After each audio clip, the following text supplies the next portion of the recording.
BP times news பேப்பரில் வந்துருச்சு. Next week captain வந்து கமருதீன் தான். கமருதீன் வந்து இந்த டாஸ்கில் வின் பண்ணிட்டாரு.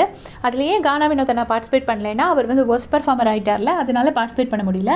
ஒர்ஸ்ட் பர்ஃபார்மராக அவரை செலக்ட் பண்ண உடனே அவர் கேமரா முன்னாடி வந்துட்டு கேட்குறாரு, நான் ஒர்ஸ்ட் பர்ஃபார்மரா?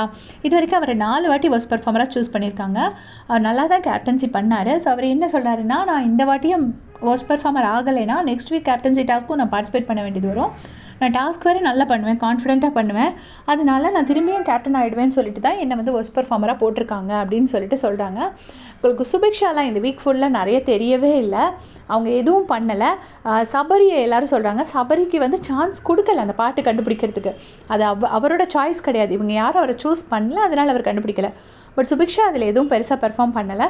ஆனால் வந்துட்டு ஒர்ஸ்ட் பர்ஃபார்மராக வினோத் அண்ணாவையும் சாண்ட்ராவையும் சூஸ் பண்ணியிருக்காங்க. அதுக்கப்புறமா எல்லோரும் ஜெயிலில் இருக்கும்போது கமருதீன் சொல்லிட்டு இருக்காரு, ஒரு நாளைக்கு நான் 1000 ஸ்குவாட்ஸ் வரைக்கும் பண்ணுவேன், 1 டே போகிறோன்னே. முதல்ல எல்லோரும் எப்படி பண்ணுவேன், 1000 வரைக்கும் எப்படி பண்ணுவேன் அப்படின்னோடனே, இல்லை ஒரு டே பூரா பண்ணிவிட்டு 2-3 டேஸ் ரெஸ்ட் எடுப்பேன் அப்படிங்கிற மாதிரி சொல்லிட்டு இருக்காங்க. அதுக்கப்புறமா வினோத் அண்ணா சொல்கிறாங்க, வரும்போது என்னை தலையில் தூக்கி வச்சு கூட்டிகிட்டு வந்தாங்கடா கேப்டன் ஆக்கி, இப்போ வந்து அதே மாதிரி தூக்கிட்டு வந்து ஜெயிலில் போட்டாங்க அப்படின்னு சொல்லிட்டு இருக்காரு. அப்போ கமருதீன் வந்து திருப்பவும் திவ்யா டாப்பிக்கை ஓப்பன் பண்ணுறாரு. கமருதீன் தான் அந்த இடத்துல ஓப்பன் பண்ணார். பண்ண உடனே அமித் சொல்கிறாரு, ஆமாம் மொத்த வன்மத்தையும் வந்து கக்கிட்டு போயிடுவான். எனக்கு ஒரு நிமிஷம் ஷாக்காக இருந்துச்சு, இது அமித் தான் பேசுகிறாருன்னு வந்து சொல்கிறாங்க. அப்போ மொத்த வன்மத்தையும் வந்து கக்கிடுவா அப்படின்னு சொல்லிட்டு சொல்கிறாரு. சொன்னதுக்கப்புறமா இவங்க 2 பேரும் பேசுகிறாங்க. ஆமாம் திவ்யா வந்துட்டு நமக்கு உடனே வினோதனை சொல்கிறாரு, நமக்கெல்லாம் ஒரு 4 பாயிண்ட் மறந்து போயிடும், எல்லாம் பிளான் பண்ணி போனாலும் அங்கே எல்லாத்தையும் வச்சு சொல்லுவா அப்படின்னு. அதுக்கு பார்வும் தலையாட்டிகிட்டு இருக்காங்க.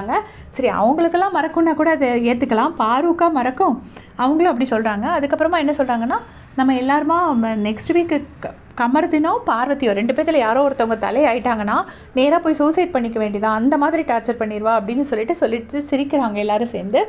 அப்புறமா வினோத் என்ன சொல்கிறாரு, அது மூடி வைக்கல, இது மூடி வைக்கல, என்கிட்ட கூப்பிட்டு ஒன்றொன்னா அட்ரஸ் பண்ணிக்கிட்டே இருக்கிறாங்க, அது சரியாக பண்ணல, இது சரியாக பண்ணல, அந்த வேலை பண்ணல, இந்த வேலை பண்ணலன்னு. எனக்கு என்ன பண்ணணுன்னே தெரியல.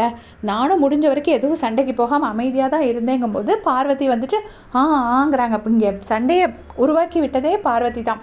ஆனால் அந்த இடத்துல அதை பற்றி சொல்லாமல் அவங்க பாட்டுக்கு அமைதியாக இருக்கிறாங்க. ஸோ சக்ஸஸ்ஃபுல்லாக அவங்க நினச்சது நடந்துருச்சு. இப்போ இவர் ஜெயிலுக்கு வந்துட்டார். அதுதான் அது மாதிரி இதே மாதிரி அப்படியே செஞ்சுக்க சேனல் சப்ஸ்கிரைப் பண்ணிக்கோங்க. தேங்க்ஸ் ஃபார் வாட்சிங்.